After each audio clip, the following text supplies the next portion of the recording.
So I can. Oh, here we go. I'll shut up. Following program contains male voices that may cause women to orgasm spontaneously. Listener discretion is advised. We're the standard assholes.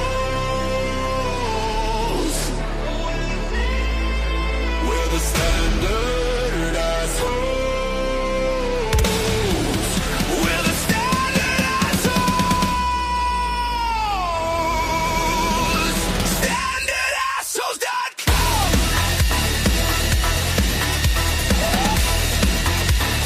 Standard assholes. All right, we're done pretending. We got to. This doesn't make sense. None of this makes sense. That's why you're not just watching the same prepackaged shrink wrap, focus grouped, polite little disaster movie on a loop. We can pretend, but why? Because the truth is, this is a shit show. The whole damn thing, your news feed, your boss, your algorithm, your dinner conversation, your reflection in the cracked mirror. It's all just static. So we're not here to analyze or the statistic.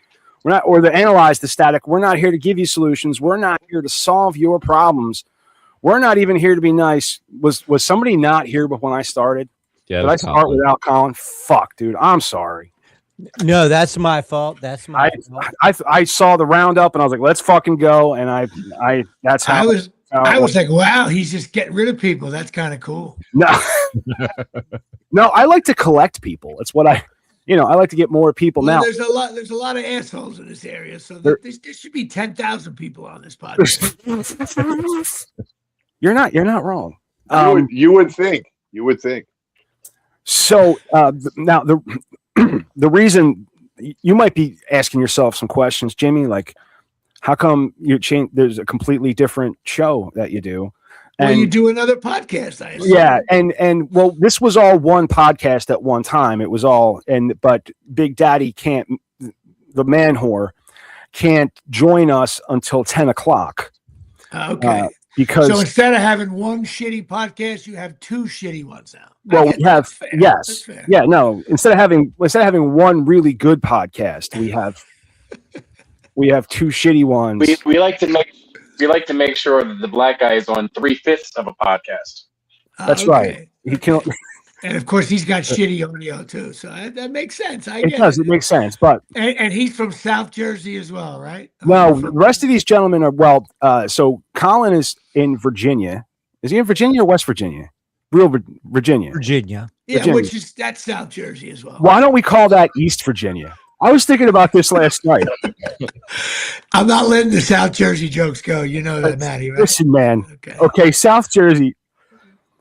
All right. But because Big Daddy, I'm in Delaware, where we charge admission to people from South Jersey. That's it. There you go. Yes. So I met the Reverend Professor Michael Torres, Grease Monkey Pete, and the Man Whore when I moved to Delaware, and we were all doing a podcast way back in the day. We just met Colin maybe about 2 months ago, maybe a month ago. He was a guest, and we kind of asked him to, he wasn't doing his own podcast. He wasn't, and I was like, hey, come hang out. He can't afford the StreamYard. It's expensive. But not only I can't afford the free StreamYard that Maddie has. Right. I know, $12 a month. Hey, things get tight. I bet. No, it's not 12. It's expensive, man. It's like $400. You got 7 guys on this podcast. Everybody gives you $5. I don't think any, dude. I don't. Cocaine is expensive. Okay. I'm already financing the domain names and shit. Okay. All right. I don't want to get in an argument about money. No. We none of us have any. How can we argue? We can't argue about it. But did you dye your mustache, Pete? No, he put them funny glasses on. It's great. Pete, is that a? when I, you know what? When I grow up, I want to be Grease Monkey Pete. Are you a mechanic? I was. Okay. I am no longer a career or full-time mechanic. Mostly all I do is talk about fixing cars now. Okay. I love it. I just love it. It makes me laugh.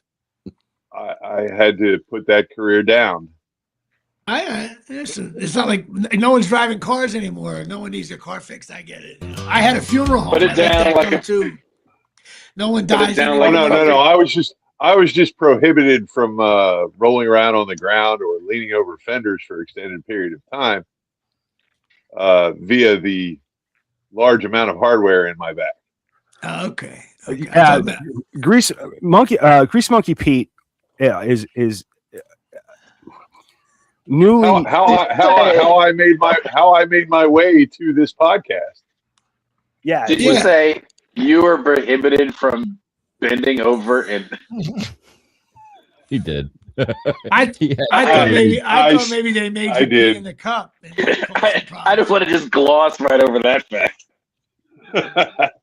Those glasses are funny. That's awesome. I've got more. I've got plenty of them. That's great.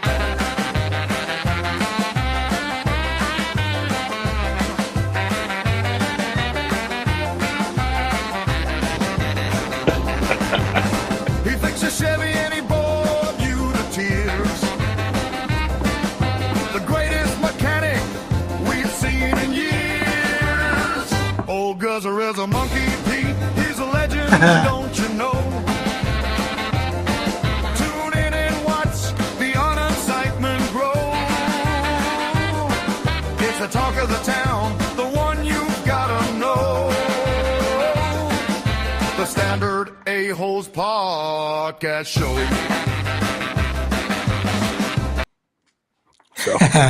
It's awesome. Everything is a shameless. That's plug. me. But but Big Daddy doesn't join us till 10 o'clock because he is in 2 improv groups, and he goes to improv rehearsal, which I still think is an oxymoron to rehearse. Well, I don't know about the oxy. I don't know about the oxy part, but the other part.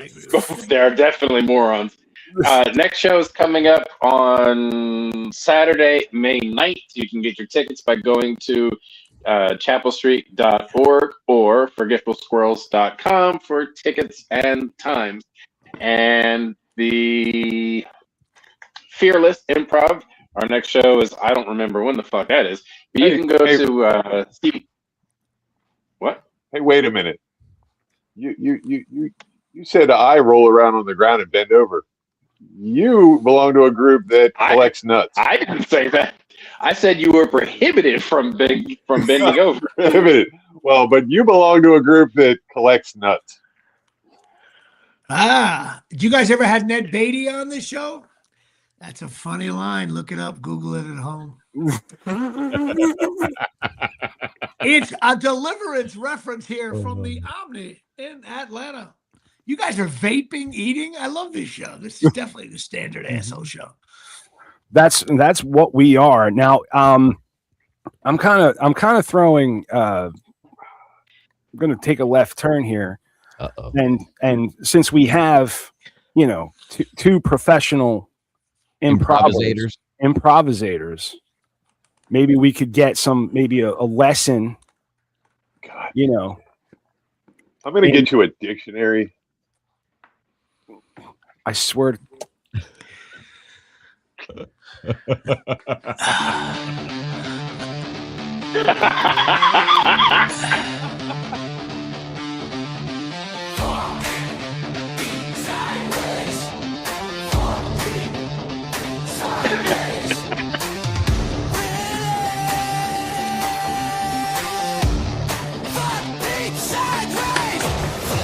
At standardassholes.com.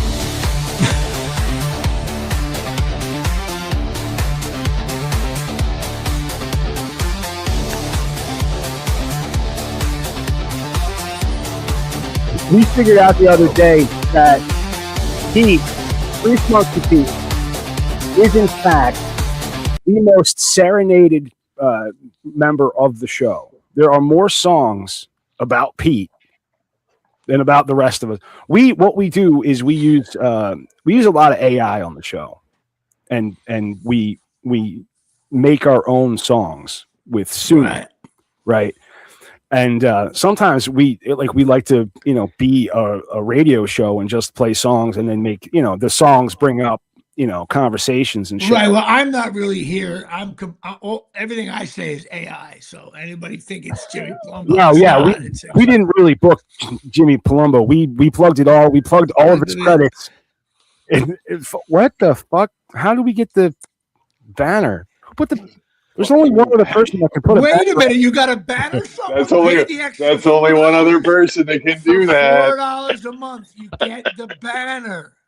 No, the banner's just as free as everything else. No, it's not free. You pay $7 for just one, as long as it just says 8 syllables. So fucking Maddie fit the bill there, so you're good. I'm gonna tell you this story just because I want to. We took the StreamYard gave us a free week one time or a free month or some shit, right? So we got to play with all the upgraded features and we got to have our own background. You see how it's all black behind the boxes? Well, there's backgrounds you can, Yeah. And it's called effort. Yeah. Yeah, You need a right, little exactly. Effort, yeah. Pre-production effort. No, you're getting. I like how you're enthusiasm. Stuff okay. Like that. So when we got the free one, I loaded up this video that I made that is basically a bunch of TVs and they're all flashing on and off, and every TV has our face on it, and it had the logos popping on and off, and it was really cool. And I loaded that in, and then I didn't continue on the stream, but it would let us keep the background. And for 6 months, we kept the background without paying for it. And what I have to do is I'd have to log in, and then I'd have to log out real quick, and then log back in, and it would be up. Right. Right. But then for Christmas, I went and switched the background, and then I wasn't allowed to get it back, so we lost it. God, for anybody out there, most of your listeners are trying to do a podcast themselves. Probably. This is fascinating. It is. I'm just wait a minute. I teach a class called Backdrops on podcasts in New York City, and I teach you guys how to do backdrops and avatar effects on shows like this. Wait, Jimmy. So he used the old school Skinamax routine.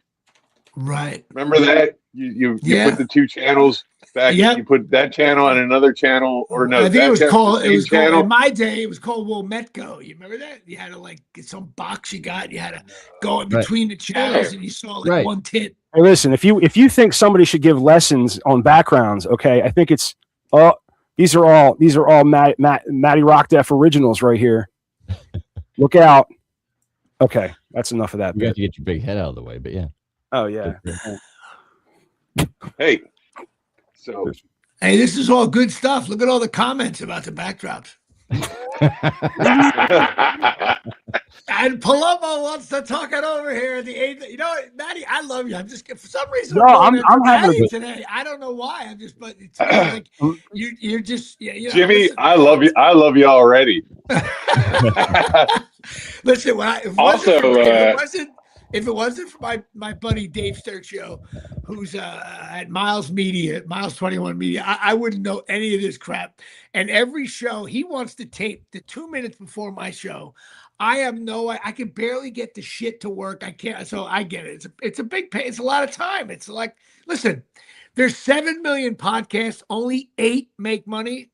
So God bless America. And listen, I've got no problem being the podcast that podcasters go to learn what not to fucking do. Listen, what I mean? That's the way to go. I think one of my first attempts at doing it was how not to start a podcast, and I had horrible mixers hooked in. It sounded terrible. I didn't have video; it was just audio on YouTube. So we just kind of work through life. I think you're doing great. Colin's in front of a red fucking curtain. We don't know where he is. He looks like he's at a funeral home. So listen, it's all good to go.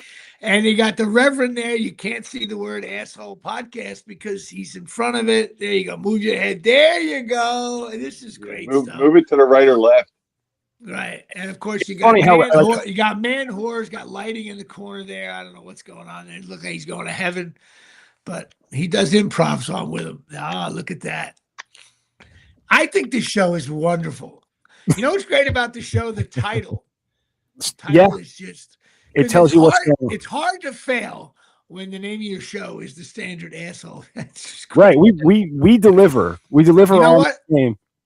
I think if you guys become big, it should be called the Complete Asshole Podcast. Like once you elevate, you know what I Right. mean, because then you could have like a whole franchise. Complete Asshole, Total Asshole. These are all great podcast ideas. Well, we already do the metric. Has our name always been standard at Ashes? Ashless? Yeah, what the hell is that? Standard Ashless. They won't let too many characters for standard assholes, or they won't let you put assholes. Oh no, I typed it fast. Do you have to bring shit up? Matt can't spell. I was so. Look, all I see now is guys. This is usually what I do. All right. Well, I wanted to change the fucking subject from shitting on me to putting on this guy.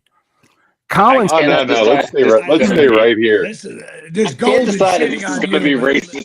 We can move on. This looks like it's about to be racist as fuck, so I'm excited. It is about to get racist as fuck, but not the way that you say, my man. Not the way you think. Damn it.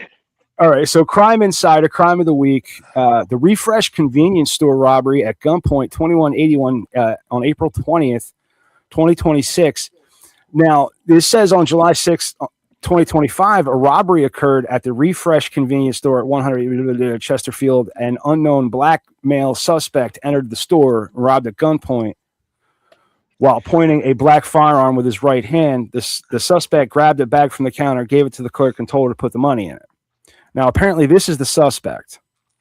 Now, if we inspect this photograph, which I did, okay, he is this gentleman is covered from head to toe with pants and a jacket, gloves, a mask, a hat, a hood, and a shiesty. Let's be correct here.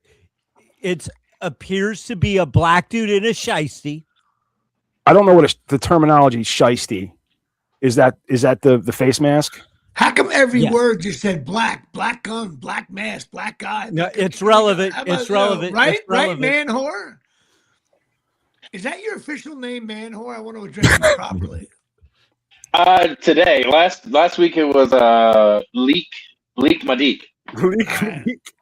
Right. Well, I want to make sure I'm being correct here. Now let's get into otherwise Big Daddy or Stanley McFadden. I like Big Daddy. Cecil Fielder was one of my favorite Yankees. All right, I'm gonna try and pull us out of this tailspin real quick, and say that in the photograph, it looks like that is black paint on the person's face. It does. It looks as though white dude in blackface. Now, I would argue that if that were a black dude in blackface, that's genius, because you could frame that guy. You know what? You're right.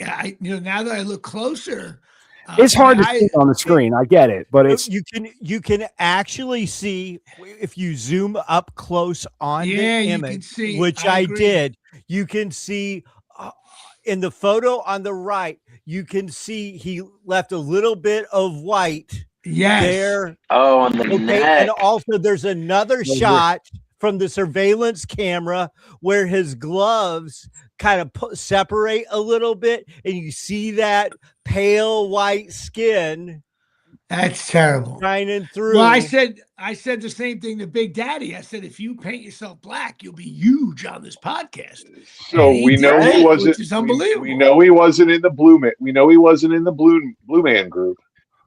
You know what? If I was a judge, you know what? Listen.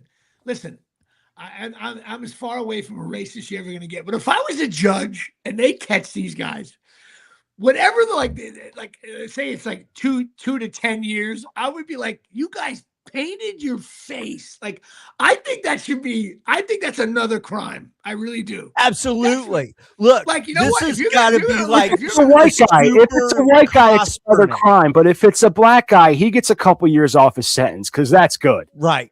Yeah. If I was the next case after this, I'd be like, Your Honor, these are real black men who robbed a shitty convenience store.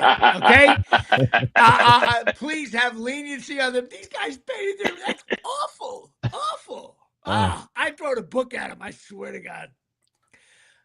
I call it the OJ factor. OJ got off, but then he got caught like some shitty autograph in a Las Vegas hotel. They gave him 9 years. I love that.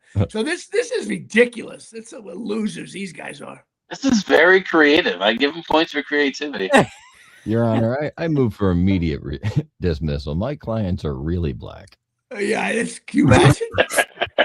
Oh my God, awful. They should bring it. I mean, there should be an extra charge added to that, but it adds to the confusion. But in the description, it's just like, oh, it's a black male. Like there's no acknowledgement that is, they're looking for some black guy that looks like that, which is they're not going to find because that's obviously a Caucasian individual. That's terrible. It's terrible. Terrible. That's fucking brilliant. Maybe it is brilliant, but no, it's. I think it's wrong. More so if this turns out to be a girl impersonating a white guy, impersonating a black guy. Shit.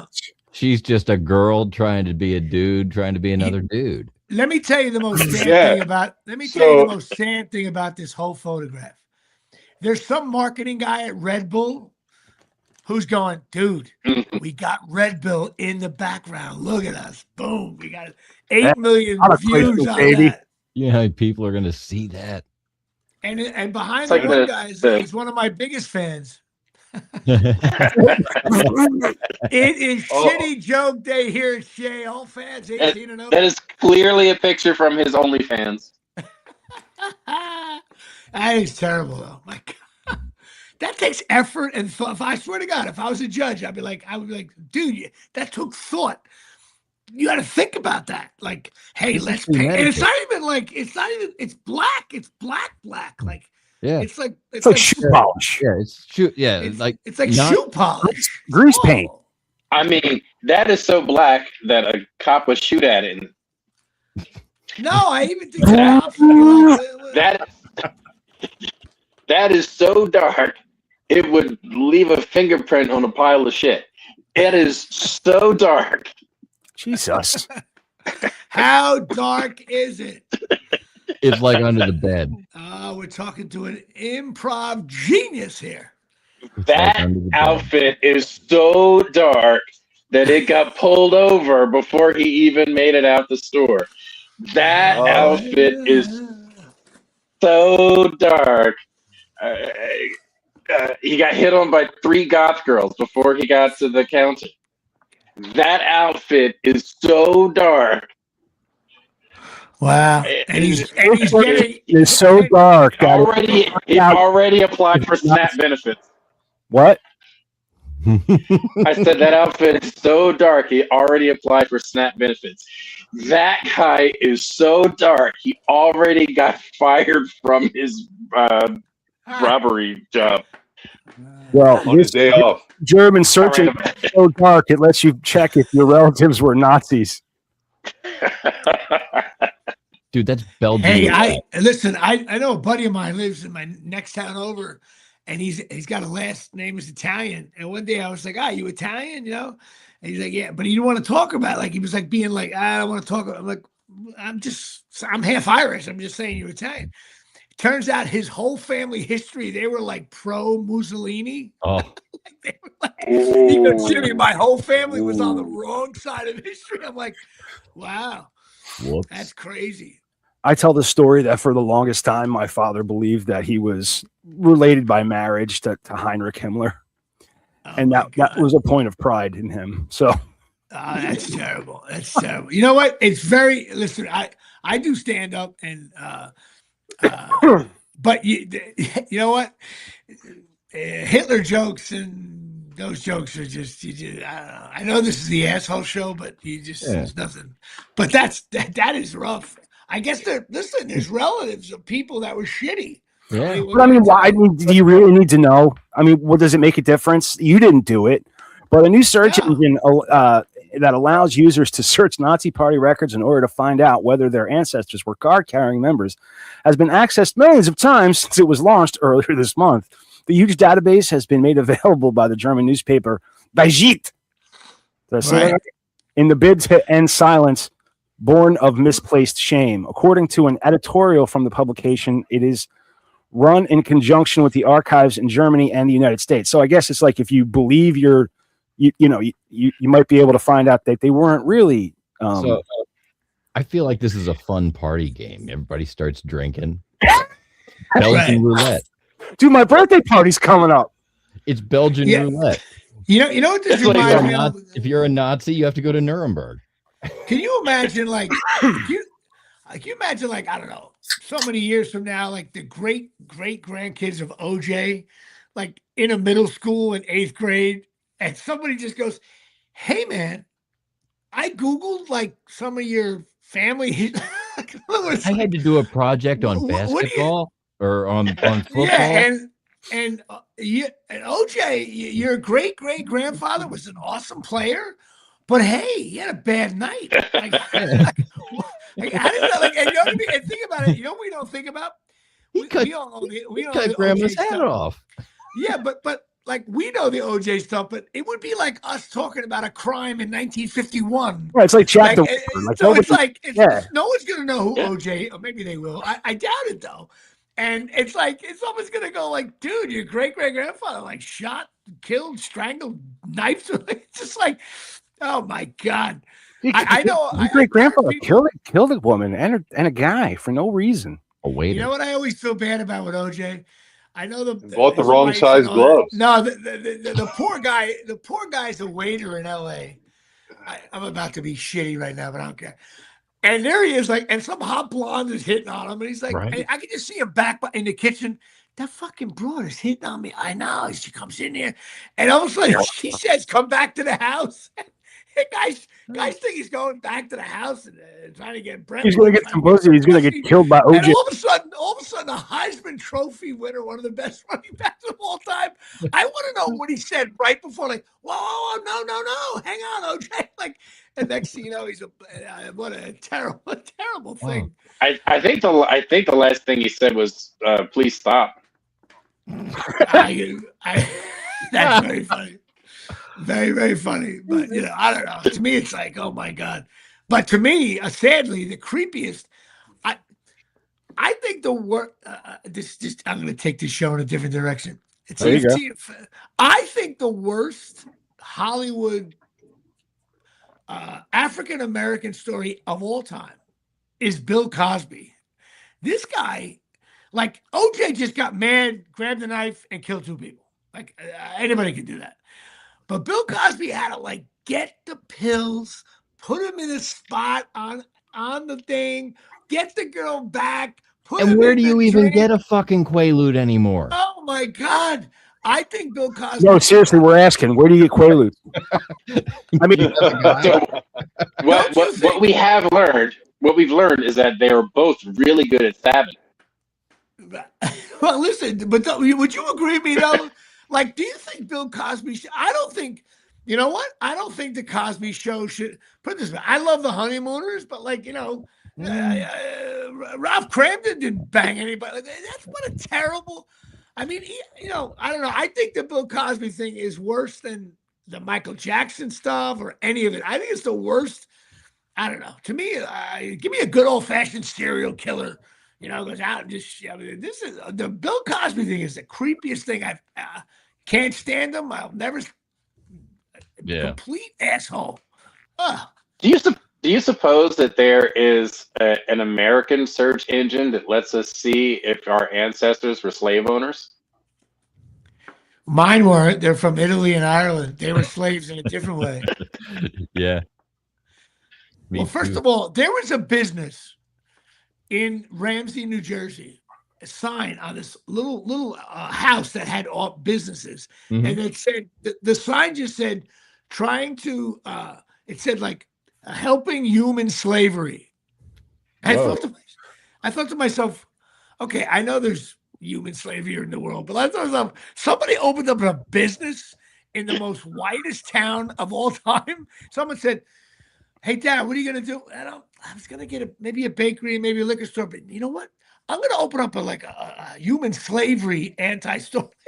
What the fuck? I drove by it. My first move here, I'm like, I wanted to go in and say, what are you doing? Yeah, I didn't know that needed a storefront.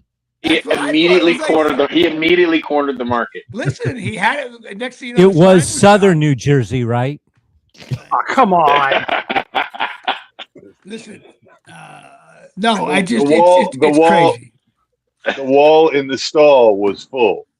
It's crazy. You know, so on 95 coming out of Delaware into PA, they have those fucking rotating billboards. They're like big fucking TVs, and they show you one thing every couple of seconds and cause a bunch of accidents.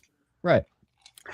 And I'm stuck in traffic, and I look up and I see a sign that says "End Child Sex Abuse," and I'm looking to myself, who the fuck is that for? Like, who's that for? Who needs to be reminded? It's for the reminded. Is somebody in their car going, I should? Like, what the fuck? I've been perpetuating it for so long.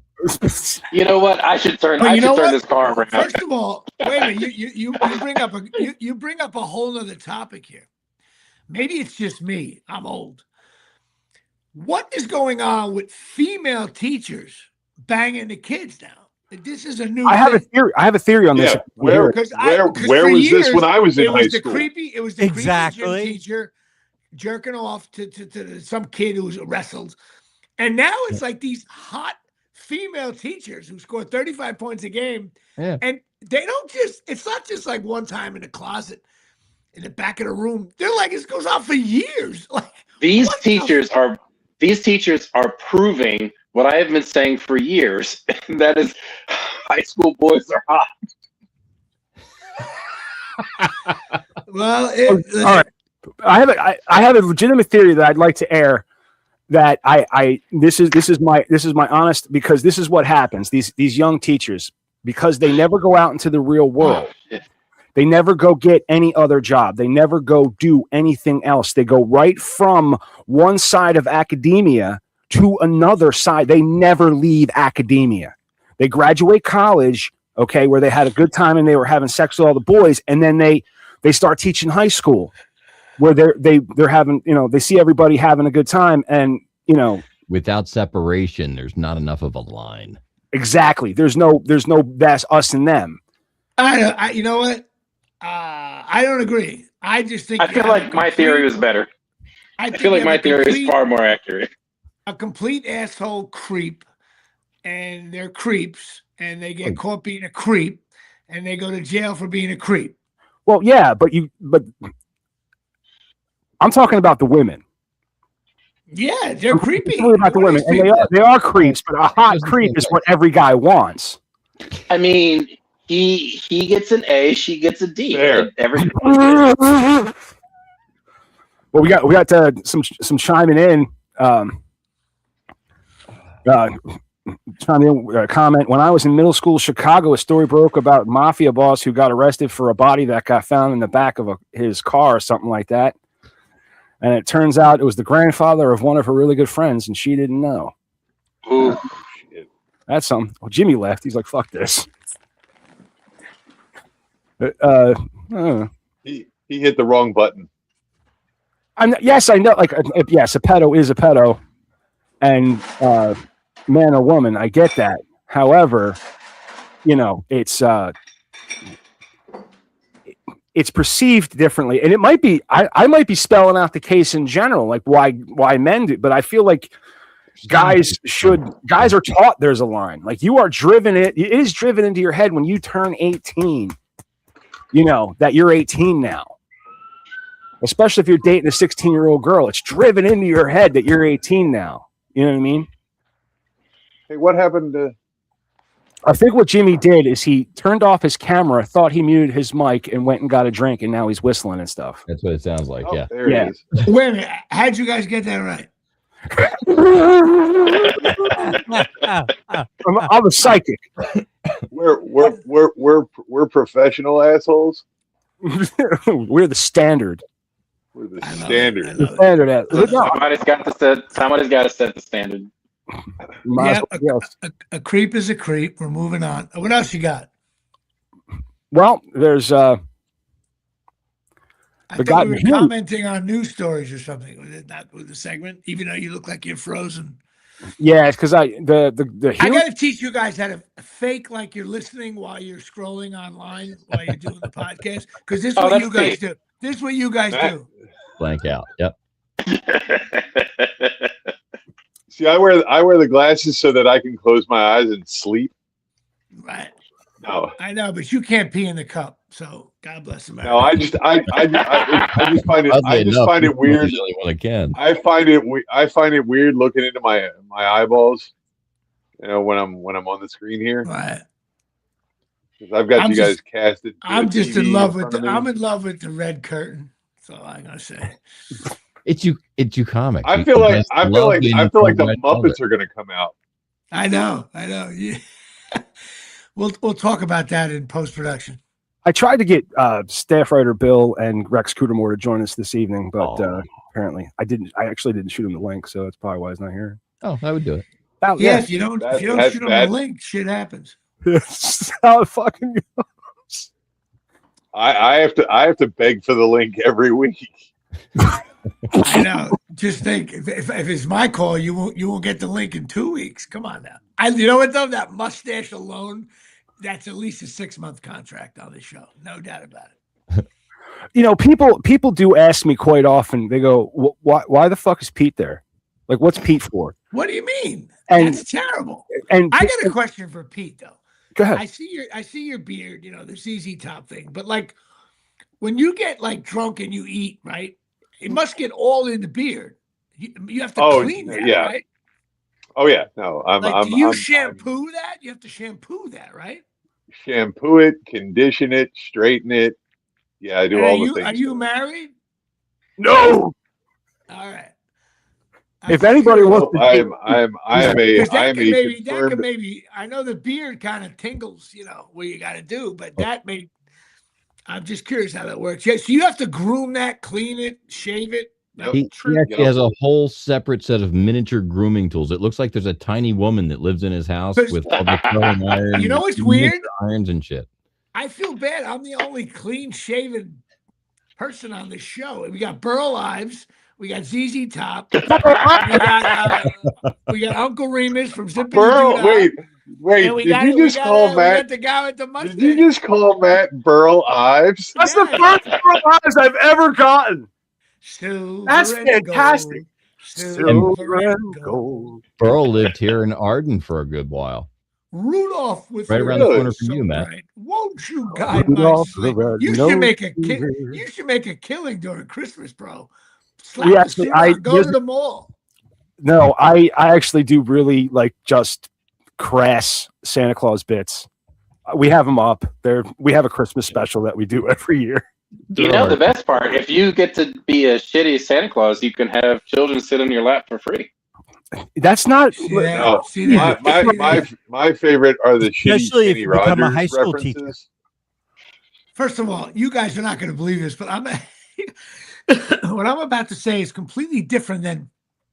I'm a huge Bing Crosby fan because of my dad, and I am part of the Bing Crosby International Fan Club. And once a month, they meet online on Zoom, and we talk about specific things about Christmas and Bing Crosby. It's the greatest Zoom call ever. I love it. It's 2 hours. They play. You talk about him beating his kids.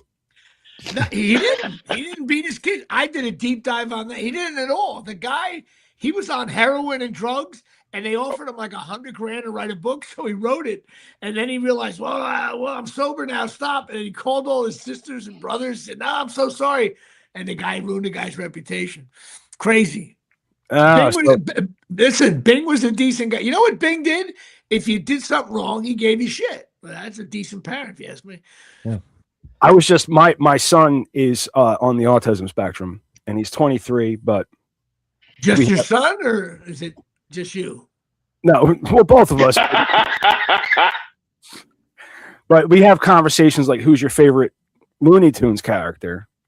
And I pulled an old school clip, which is the Tasmanian Devil's dad from Tasmania. It's great. And his character was based off of Bing Crosby. Yes, no doubt. And it was just, and it's funny that this just happened this week. And I was like, yeah, he's based off Bing Crosby. And he even did the voice and everything. Right. Yeah. Listen, so, I didn't mean to make fun of autism. I have family members of that. So no, no. Even though we're on the asshole podcast, there's certain things that are cheap shot. I know. Listen, I'm kidding around with you guys.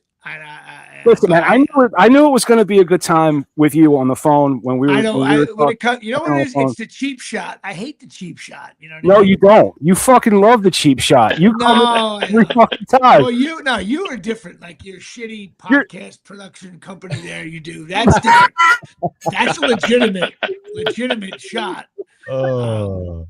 You know what? You know who I respect? I respect Colin because he has his name, even though he's at a funeral parlor doing a service, and he's wearing a red shirt with the red curtain with the red thing on the mic. That's an issue.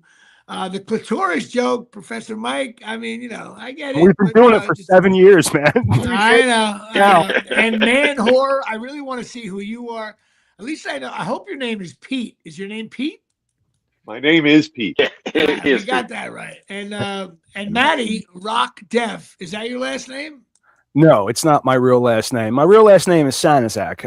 You're never going to meet another one. You might, actually, because my brother lives up. Yeah, I believe in promoting your own name, because why not? Well, here's the thing, man. Proud of the show. You should be proud of everything you do. And Palumbo getting serious here. My brother is a political figure where he is. And so my son, my junior, went to UPenn for political science, and he thought that he was going to pursue a political career. So you don't want it. I didn't want to taint the name. The name Rock Deaf is everything is an homage to my past, Jimmy. The Media Virus. Virus was the name of my first band. My first band was called Media Virus. I didn't come up with it. I just stole it because I wanted to keep that name alive. I thought it was awesome. Right. And for a long time, when the radio station 94.1 shut down, my buddy launched his own internet radio station because he was so upset that he lost his favorite. So he launched an internet radio station called Rock Deaf Radio. And we were in bands before, and I was in a band with him. I've been in bands my whole life, and me and him, and I used to do a show called the Indie Punk Garage, which is my email address, Indie Punk Garage, and on Rock Deaf Radio. And I did a couple of other shows as well. Okay. So Matty Rock Deaf was my name on that. All right, so that's your good to go handle. It's kind of like what I've always gone by in this professional. So since I'm pontificating here on your show, So let's talk about man whore. So you do improv classes, and then you don't use your real name on the show. Explain that to me. Well, you see, man whore is an homage to my own past. Your father? Your father? What? Because I was a man whore for a long time, and but now my jaw clicks and. Okay. But everything you do at a podcast should be to promote. Since you're doing improv classes, I should send you to my guy Stanley. You should have your name there. Like here's the problem. Look at my name. It says the Jimmy Palumbo Show. So what do you think that's from? So the vast majority of the things I say here cannot be said on family-friendly improvisational groups. However, this show's going to end my career, but I've noticed but there's a way to do it without being. I got to tell you, if this show ends your career, I would be honored. I would be like, somebody. You know what? It's funny. My last name's Palumbo, and we're big in South Jersey, so it will suck that you won't see you'll disappear. Back to the South. All right. No, I've been screaming it from one of the reasons that I begged Colin to come on the show is I want someone here that has something to promote, because I understand it's kind of dumb, but this is the thing I've always wanted to do. I'd like to make money at it. That'd be fantastic. But when I thought about what I wanted to do, that type of, I never really did like the Howard Stern show, but there were satellites. There were disciples of Stern, like Kid Chris. I really like Kid Chris show. You know what I mean? And right. That type of radio, and then that morning Zoo format. That morning, every radio station has that morning zoo format. Well, I love get that. it. And I got inspired by Bill Burr because the only reason why I'm doing a podcast is because I didn't get it. Like, what do you got to do? Microphone, your computer. I was being a pussy, really, and I ended up I got turned on by the Bill Burr show, and then I met a kid named comedian called Chris DiStefano. Has a huge podcast.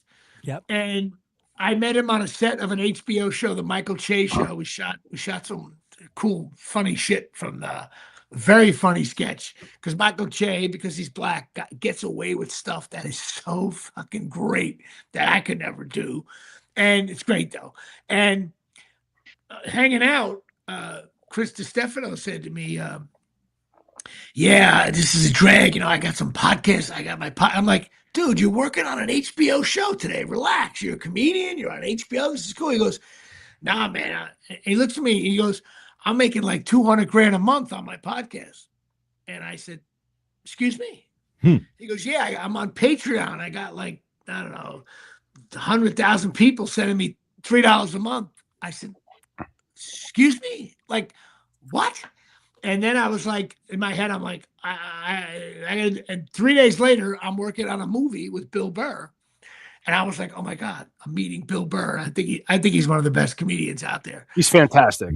Yeah, he's great. And I said, hey, Bill, Bill, like, your podcast is awesome. I was like, tell me, like, now I'm being a douchebag now. I'm like, tell me about your process. He goes, what do you mean? He goes, I plug the mic into my computer or my iPhone if I'm and I just, I turn it on and then I talk. And I went, really? He goes, yeah. And then they don't edit it. And then and I was like, okay.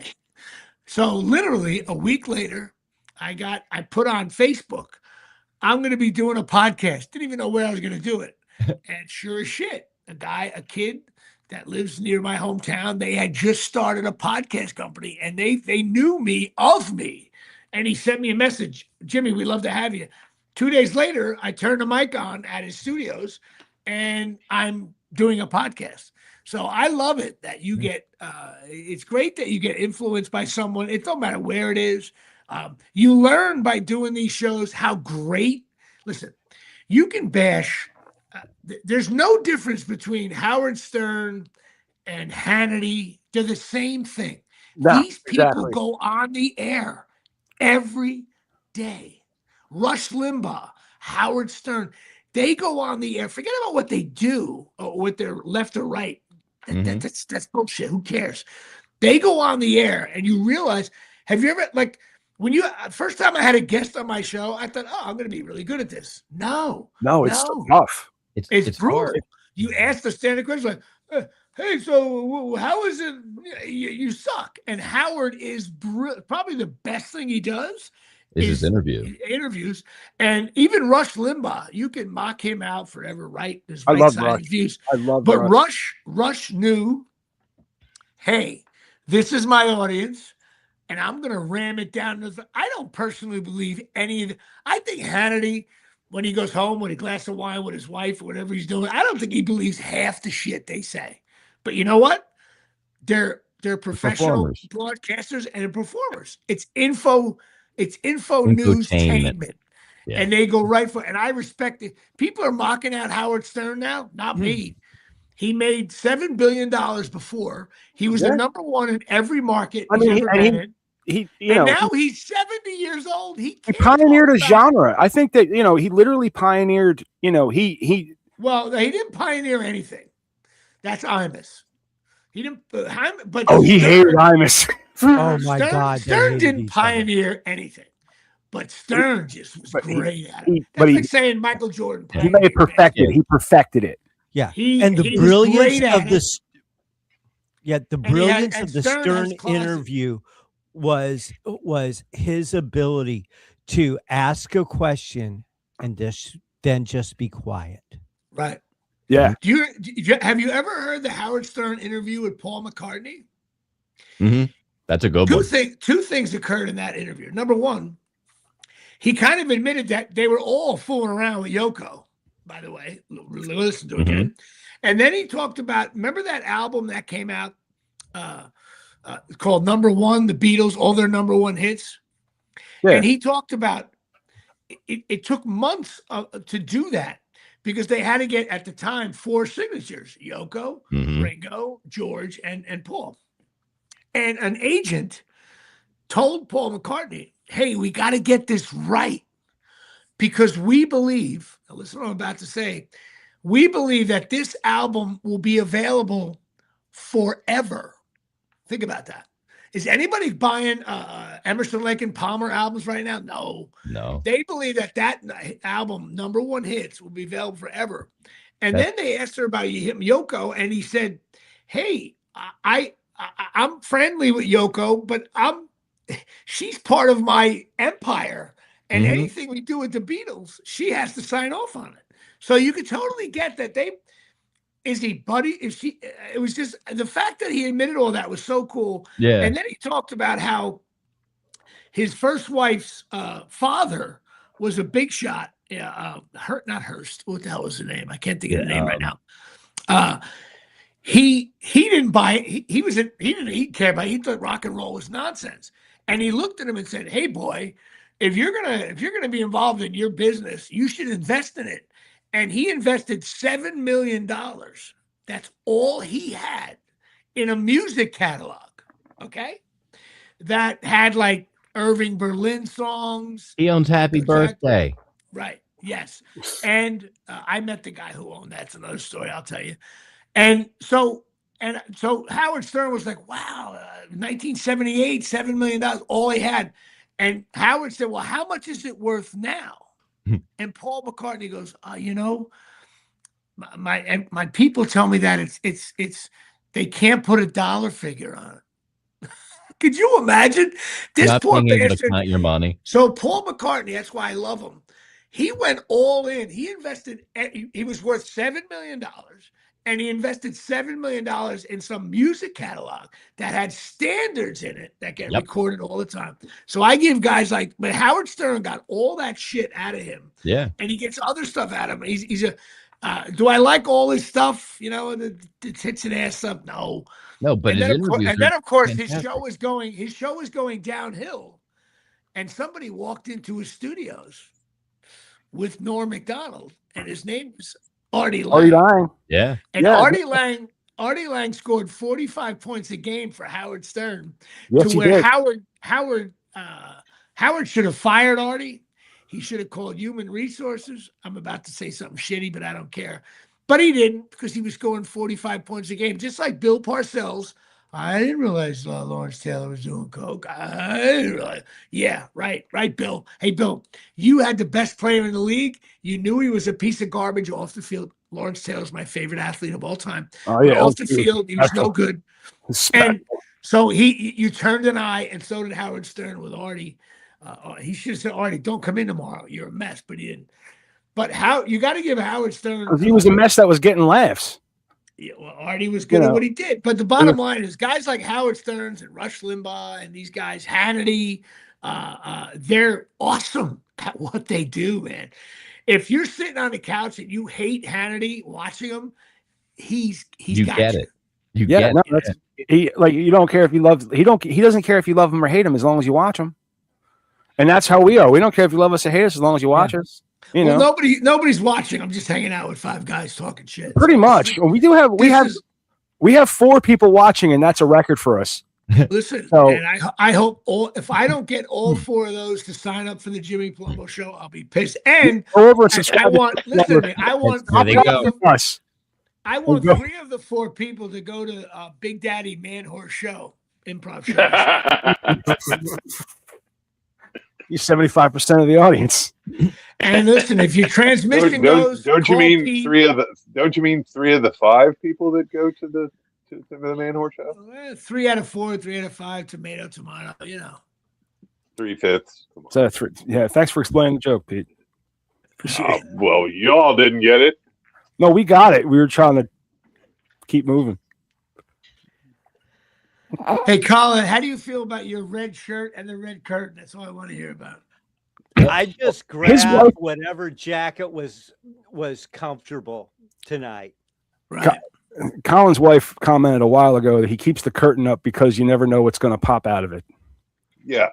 Colin, do you have the Muppets back there somewhere? You know, do you have that big hook? Like if someone starts singing, if someone starts singing "It's Not Easy Being Green," I'm leaving the show. That's all. Pete, I'm going to give you some advice. Don't start getting tough because you got somebody on your side. Like Kermit. No, listen, you're starting. There's a new show next week. It's the Pete and Jimmy show. But are we going to do that at 11? Are we going to do that at 11:30? So you do like 11 podcasts in a row. You start at 8 and you just go. We start at 8:30 and we do what we call A block, and we go through the news, and my wife sits in and we have a little fun, and that's kind of like a drive time. So you have to do that for your wife, so she allows you to do this? No, that's once she's here against her will. There's a little bit of truth to that. No, she's here against her will. She doesn't want to. She really would. She wants to spend time with me, and this is what I do. So she's here, and so I respect that. She supports you fully. Yes, fully. That's great. Fully. And and she supports me in a way that I've never. Like I'm in a dream. That's my awesome. life. That's great. I know you don't get laid or anything, but she supports. No, I very much. That's not in it. Trust me, I get. And Burl Ives is getting involved here at the 5:14 mark. We'll be right back. The pussy that Burl Ives gets on a podcast. I gotta tell you, back in '89 when we hung out with Burl. Jimmy, will you be my new best friend?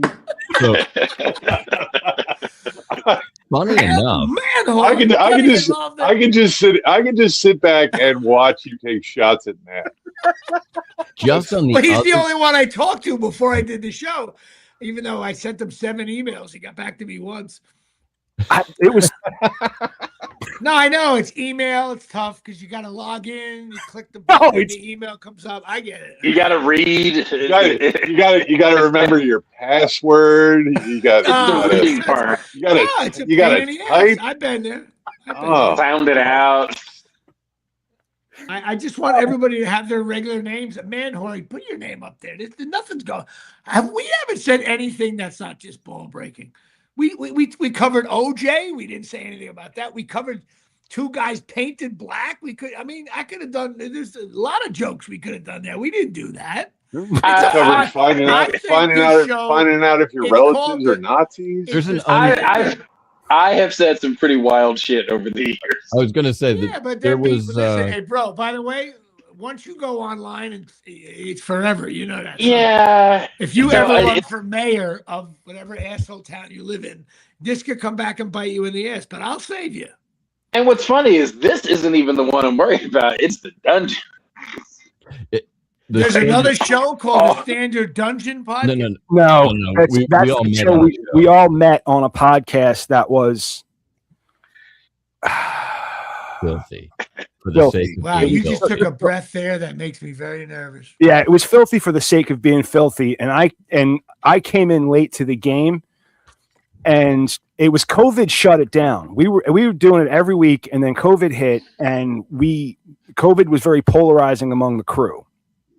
And we tried to go live, and that podcast we would all gather in a room together. It wasn't this online thing, and so when COVID shut that down, we tried to take that online, and we just couldn't do it. And the guy who ran that met a girl and decided that he didn't want this woman to know anything about the dungeon, so he shut it down. I was going to say that's what shut it down. Yeah, he put his balls in her purse.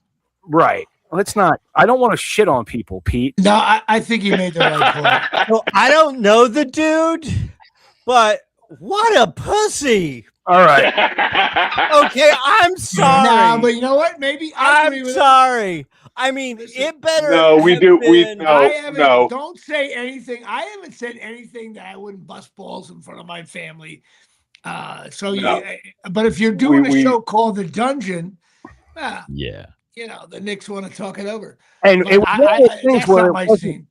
wasn't, I joined it just to do something because I hadn't been doing anything. Rock Def Radio was shut down and I was kind of like lost and, kind of floating around for a while. I was trying to start this thing, trying to do this, and I joined that. And then when that shut down, I reached out to Mike and I was like, hey, let's do something. And that was 5.5 years ago. And you know what everyone and see, I respect everything you do. I do. I think I respect the key him. is doing it every week. Yeah. Just do a show every week. Right. Of all the crap I've done in showbiz, I've done 265 weeks in a row of my Jimmy Palumbo show. Some shows are funny. Some, be honest with you, some shows miss. I'm not on, whatever. But if you do it every week and you do some prep work and all that stuff, that to me is there's something to be said for it. Because listen, we're all a bunch of closet entertainers in our own way, and you do it every week. And the one thing, and I get mad at myself, when you mail it in, none of us here are good enough to mail it in. And I mean that. In other words, we're not. And so we're just not. And so even if the show, it doesn't have that many listeners, try to bring something to the table that is funny or a topic. And instead of taking the cheap joke, the dick joke, the pussy joke and all that stuff, but that's all you can do. You know what I mean? The only thing that you can't take away, nobody can take away who we are. Right. You know what I mean? And so if you do that and you just do the show and try to come up with funny topics and you just go. And I don't think you have to be X-rated. I don't. And I think you just try to do stuff that makes you laugh. And, being real personal, you got to watch, like, you can bust balls about, like, I was kidding around about your wife and shit, like you're not getting laid. But that's like a generic joke. That's everybody. Yeah, I'll talk about my daughter because she's I'll bring it up, but she dances and stuff, competitively. She's in high school and all that stuff. And I'm divorced. I don't talk about my ex-wife that much. But as long as it's like, but then there's plenty of room for dick jokes and like stuff that's like on the cutting edge. The point is that we want to make the dick joke, we want to make the fart joke, we want to make the the pussy joke, but also we want to make that smart joke. We want to make that joke that it's got to be real. It's got to be about how you live. That's why it's for me. What's better than when you join the effort and you make an intelligent fart joke? Right. Exactly. And for me, I've always worked well in an ensemble. Like everybody used to tell me I should be a stand-up. I should be a stand-up. And I don't feel like I work well. I don't feel that way at all. I think thank you. Stay behind the mic at home. I appreciate that. I got a face for radio. But well, the toe takes away your balance, so stand-up isn't really the toe does, losing a toe does take away your balance. But it also gives you every week in other words, like Man Whore does improv show and everything, but for me, it's once a week. I know I have an hour. I have a show. You have something to do. Stand-up show, no, and I get to go in. And it also keeps me in touch. I'm one of those jerk-offs. I read the paper every day. I read the New York Post every day. I go online. It keeps me in touch with sports.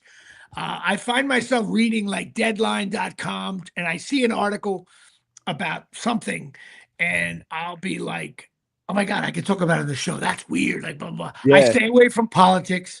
Mm-hmm. I stay away from like really sexual stuff because nobody cares. You eliminate half your audience with that. But if it's just what you think is funny, like I think it's funny that there's a Molly Hatchet sign behind me. Now, some people don't even know who Molly Hatchet is. Google it. But so you got to just go what you think is funny and go from there. And I think that's the only way to go. And anybody can have a really good little podcast. That's another thing. Yeah. You don't have to be Joe Rogan. You can have a full-time day job, and that every Wednesday night at 9:00 you go in and you bust balls with your buddies. It's awesome. At the top of the A block, that's part of like I Am Matty Rockdeath, proof positive that anyone can have a podcast. And if you're getting your medical advice from podcasts, if you're getting your financial advice from podcasts, if you're getting your career, your whatever, you're getting your health advice from a podcast, please remember, I have a podcast. I don't know anything. Right. You know what I mean? And you know what? And sometimes people are driving in their car. They got a 6-hour ride to Richmond, Virginia from North Jersey. And They're driving down and they just want to listen to nonsense. How many times let me ask you guys this. Have you ever turned on a TV show and it's like a bad like comedy but it's like complete nonsensical.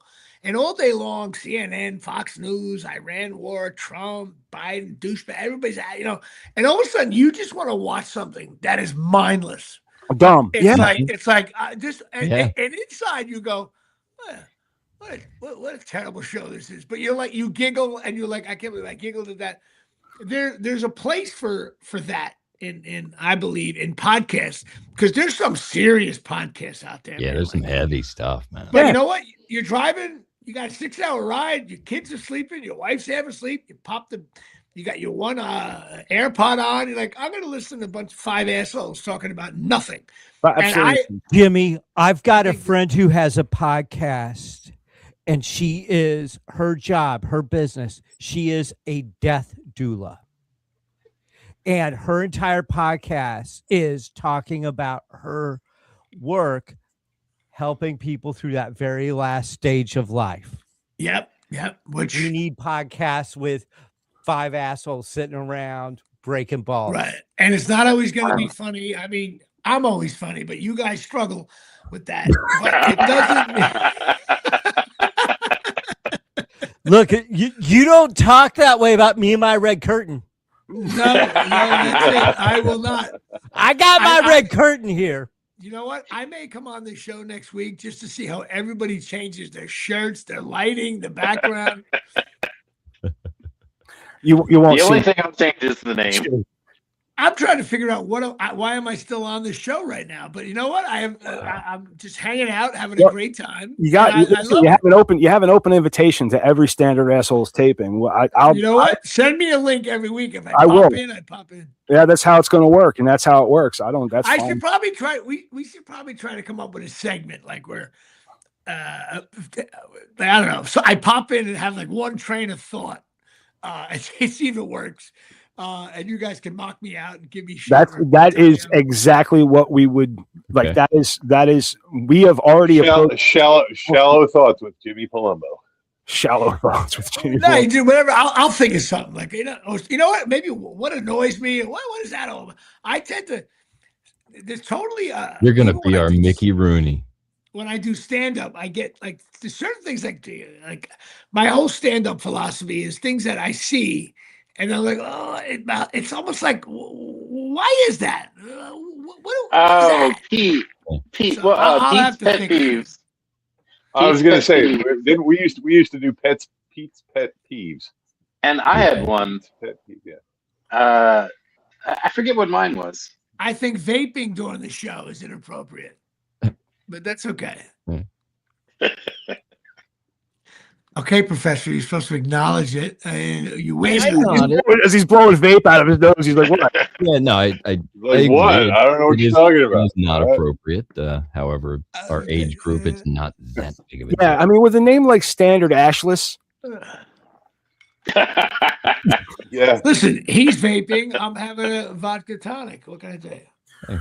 For the first, I would say 30 episodes of the show, we would start out sober, but the first segment was what you drinking, and we had we'd all have a copious amounts of alcohol in the studio with us, and we would That's drink. no good. I'm on my second drink, and so it took us 30 episodes to figure out this isn't a good idea because we're alcoholics. Yeah. But I do stand up. I gotta watch. You get there early and you're nervous. I like to be I like to have one drink, and during my set, drinking the second drink, and that's it. Now afterwards, I'll drink like a fish, but because in one time it's a little social lubrication. Well, one time I had too much to drink. I had maybe like 3.5 drinks, and I went on stage. Ooh. I felt good going up, but I noticed I didn't have a bad set either. But I noticed that like I just didn't, it was like, I was like, oh man, Jimmy, you can't do this. I was just the audience didn't know, but I felt it. And had I bombed, I would have been in trouble because my brain wasn't. So some guys like to get wasted. but I can't do that. I don't know. I agree. Yeah, I can't drink anything at all because the way my show is structured, so much of it is essentially crowd work, and the other piece is that I have to be so concerned about the safety of my volunteers. It's like I got to be on point. And so it's like, and so much of my approach is locking in to my audience and my volunteers. I myself, I can't afford to have you can't. anything. Plus, you're on a stage, and there's lighting, and there's footing, and like if you get, I mean, have I ever performed with a little bit of a buzz on? Of course, I have. 35 years, but not really. It's. I think it's hard to. Some guys do it though. Artie. You know what? My Artie Lang. He didn't. Well, maybe a little bit on the Stern Show, but at the end there. But me and Artie, we got drunk afterwards for sure. But not during the show. No. He was sober. We were figuring out stuff. As a musician, I have taken the stage very drunk, like waiting to go on, because we used to, like, I was a punk rock metal guy. So you'd go to the show, there'd be 5 bands playing. If you were like third, you were sitting around for a couple hours. So you'd have a couple beers and then you're fucking loaded.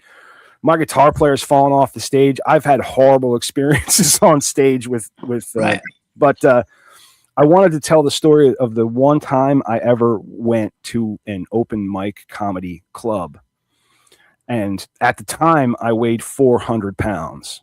You fat fuck. I was a fat fuck, dude. And all of my jokes, I was leaned on the fact that I was a fat fuck. Because when you're a fat fuck, you can lean on it. Right. Yes, you can. But not very hard though. Well, I mean, if it's long enough. But. So we go up, and like, it's a full-on comedy club, but the doors to the club aren't open, but there's a bar there, and I know that there's a 2-drink minimum. So I think that I can buy a drink at the bar, and that's one of the 2 drinks. I have enough for 2 drinks, right? So I have my drink, and like it was a Jack and Coke, and he poured that fucking thing heavy, and it was I was feeling it. But I'm waiting, it's open mic, I sign up, and the waitress comes over, and I get another drink, and now I'm like, all right, I can't have, I'm gonna get a water. So when she comes around again, I go, can I get a water? She's like, well, you got to get 2 drinks. I'm like, I got a drink at the bar. And she's like, no, you got to get 2 drinks in here. And I'm like, and I panicked. I didn't have the money on me. And I was like, well, yeah, give me another Jack and Coke then. Right. So then I'm 3 Jack and Coke deep. I'm like 22. Right. That's a lot. That's a lot. And then I'm sitting there, I'm hammered, I'm going over my set. And the next guy, the guy that comes up next is this big fat black dude, and his whole set is about how fat he is, and his set is so much funnier than mine. He had a song, I believe I can fry, and he had this whole song about fried chicken. You know what I mean? And I'm fucking panicking. And then I got bumped for Chris Rock. Chris Rock showed the fuck up. Oh, shit. Was that the comic? Wow. Yeah, the Chris Rock. This was years, fucking, well before, but he was still an up and coming. He was a big comic, and they bumped me for him. So then I had to settle up the bill, and we didn't have the money. I had to call my friend's mom. It was fucking horrible. She came, paid the tab, poured me into the car because I was fucking hammered. Right. Got home and I found $20 in my pocket. So you had to blow the bartender? That's not that wasn't the story at all. Hey, listen, we did a show. We did an improv show with Artie Lang years ago at the comic strip, and Chris Rock showed up. And this is he was Chris Rock, but this is years. This is 25 years ago, maybe. And he went up on stage. The crowd went nuts. I'm like, Chris, it was one of those like, oh my God, a big time comic showed up. And I was into it. I was sitting in the back. And the first 2 minutes, 3 minutes, I was like, he was awesome. He did 90 minutes. Oh my 90. God. And I would say of that 90 minutes, 75 of it were awful. And I remember leaving it, like the audience waned on him and he kept on going. And I remember walking out going, like, hey, Art, like that, it was kind of cool, but like, oh man, he went on too long and nobody cared. People were leaving. 6 months later, his special was on Netflix or whatever, HBO. It was the same material, but all refined. So what he was doing, he was up there. Yeah, he had the juice to go up. He was working them. And I remember saying, like, that's the balls that I don't have to be able to, because I have places where I can go and I could bomb and the guy will still love me because I'll tell him, hey, but I'm trying some stuff. I don't know. Yeah. But I panic and do shit I know I've done before. And that to me is the real professionalism. Like, had you got on stage that night, I would have loved to have seen you do your fat jokes because that's who you are. But I get it. You're like, oh shit. I do that with material now. I was gonna do it. I was still gonna go because I have to go. Like it was one. Like I came here. This was like, I had people in my head. I had a set. I had the whole thing, and I was drunk and I was nervous. But it really just sucked all the gut when he started doing fat. I was like, oh man. I look over at my buddy. He's like, it's the worst. I've done shows with comedians, and then like a couple months later, I'll see them again, and they're doing a joke very similar to my material. And I'm like, ooh, he's so much better than me. But I think I've been doing that joke longer. But I will tell you a story. LA ruined me in comedy because I got out to LA and everybody was like, you got to do comedy every night. Comedy every night. I was all in. But I was doing the wrong shows. I was doing shows where there was like 8 people in the audience. And the 8 people were other comedians looking at their notes. Yeah. And I recorded, I have them all on tape. Someday, if I become a big star, these will be on a shitty documentary. He's got 130 fucking credits to his name. I recorded every set. I still have them on micro cassettes. And I would in my mind, I would bomb. And then I'd listen to the tape and I'd be like, I said the joke as I saw it fit. But I realized that no one was listening. And then one night I brought a buddy of mine, Pat Volkamer, to the show, big post-production guy. And there was like 12 people in the audience. It was a bar that did open mics. It was on the west side of LA every night. They were famous for every night they did open mics. That's a cool thing. It becomes the place to go because every night it's open mic. So I got in there. Bartender was there, signed up. And I always had a few dollars on me. I was broke, but I always had enough to buy my own drink, whatever. And I bought a beer, and Pat Volkamer, my buddy Pat, was there. And he's really into comedy. He's a crazy fuck, but he's really he loves comedy. And he's always telling me, you should do this, you should do that. And I always give him shit. Like, why don't you do it? Shut your mouth. But he's very good about watching comedy. Next thing you know, there was 10 people in the audience, 7 people in the audience. Next thing you know, there was like 4 people and a girl was on. And when she was done, all 4 people left. My buddy Pat went out for a cigarette, and this was a bar, one of those long bars with the stages in the back of the bar. So when you're smoking outside the window, you can look back into the bar. Yeah. The bartender says, Jimmy Palumbo, you're up next. There was no one in the audience. Yeah, I've been there. And I said to myself, I'm going up. So I grabbed the microphone and I did my set. Yeah. My buddy Pat comes walking in the back and he was like, what are you doing? And I only did like 2.5 minutes. And I said, I don't know. It's open mic. The bartender said, it's my time. And I'm doing my set. And in front of my buddy, I did my set.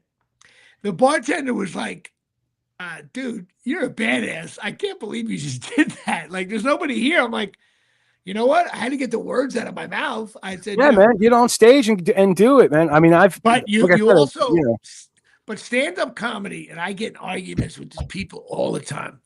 Here's my view on stand-up. You say something, audience laughs. You say something, audience laughs. You say something, no laugh. Don't say that again. Didn't work. Right. So when you do a show in front of people that are not listening, you can't judge your material because nobody was listening. And so I listen, I'm talking about 9-10 years. It wasn't until a couple of comedians, Mike Marino, said to me, hey, can you middle? Can you do 25 minutes? I lied and said yes. I was only like a 7-minute guy at that point. And I went to a place an hour outside of LA, Corona, California. I'll never forget it. Mexican restaurant. They had a side room. There was 125 people that were there for comedy night. Dates, whole bit. Yeah. Okay? Wow. The first guy went up and he was getting huge laughs. And I thought, oh my God, the first guy's way better than me. But I didn't realize that this was a regular audience. They were there on a Friday night. Some guy with his broad taking her out. A little bit of like a kind of a half Mexican crowd, mostly, that kind of thing. It was in that area of California. And I went up and I was scared shit.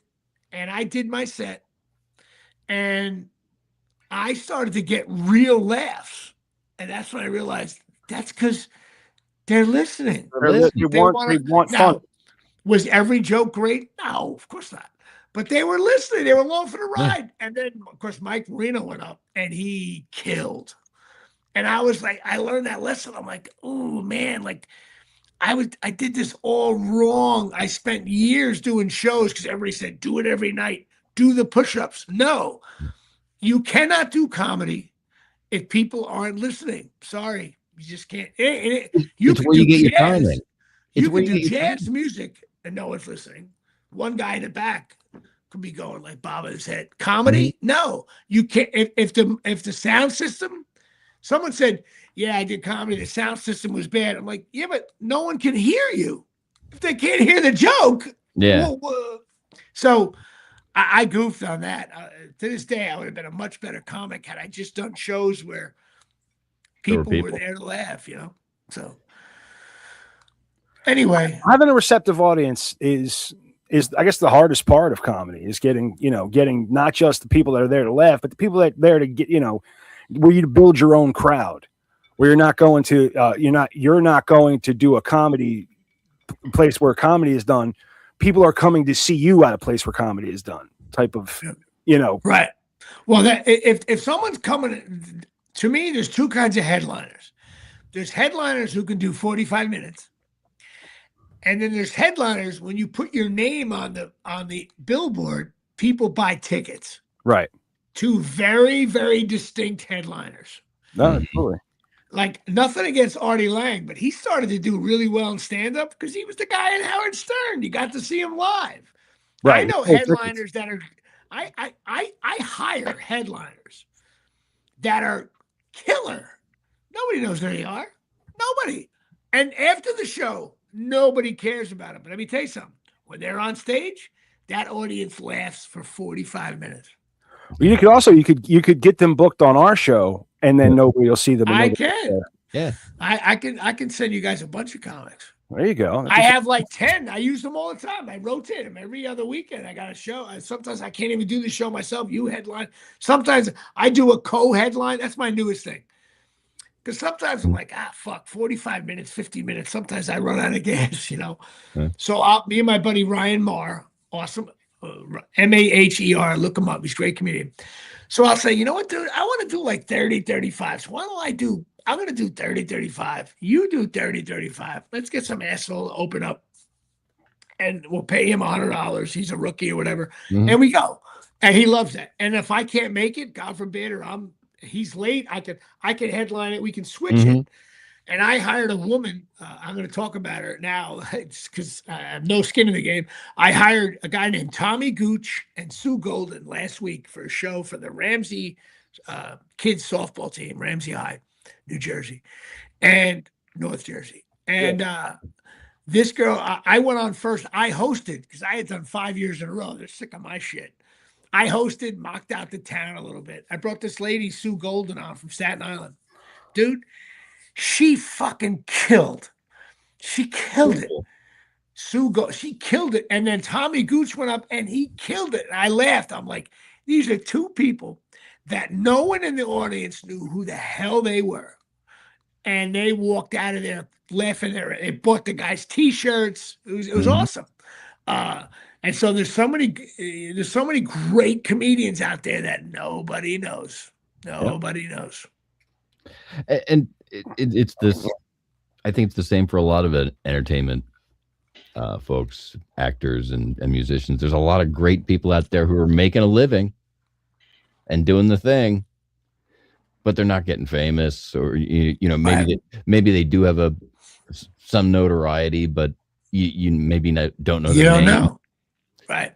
But I mean, it's crazy. How great is that you can still fly under the radar a little bit, but you get to do your craft and in a satisfying way. My buddy used to always give me this philosophical question, and maybe you guys aren't going to get it, but I did. He's like, there's like 6 billion people on the earth, or whatever it is now. He goes, do you think there's only one Michael Jordan? Or do you think of the 6 billion people, there's not somebody out there who maybe never played basketball who is by far better than Michael Jordan in basketball? Right. And I remember going, that doesn't make any sense. The guy's got a dribble. He goes, no, you're not listening. There's 6 billion people. There could be some guy on some island that we don't even know about who is fast, tall. If you just gave him 25 minutes with a basketball, I'm exaggerating. But the point is, and can also play baseball. Yeah, well, maybe not. Hey, Pete, my point is, still there? My point is, there's a lot of people in this world, and there's a lot of great podcasts. Yeah. There's a lot of great stuff out there. And on that note, I think we've been going for well over about 90 minutes now. And Jimmy, you've given us well over 2 hours of your time this evening. Thank you so much for hanging out. Very, very much. You were absolutely. What's that?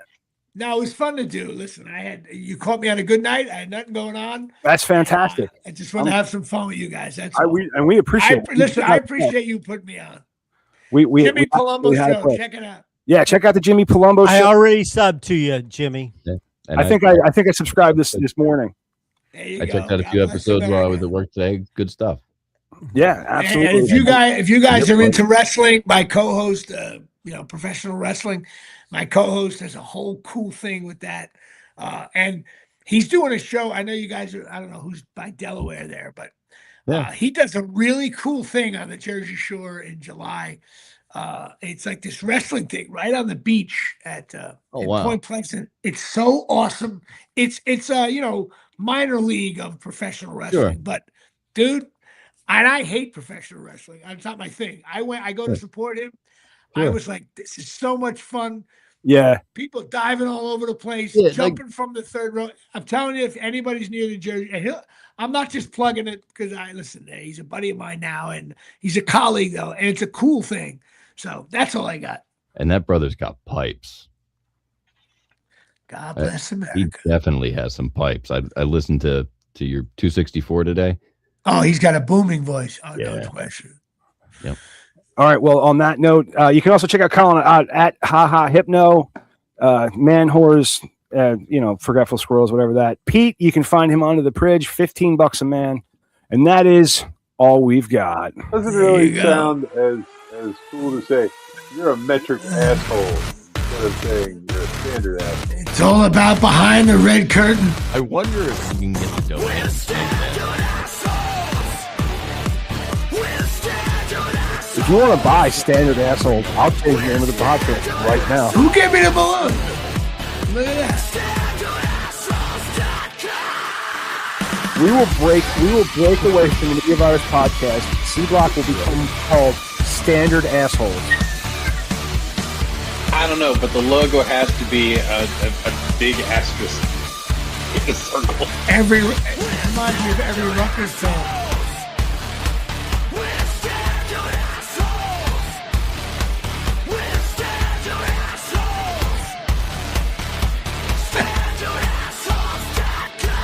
I wonder what that anthem would sound like.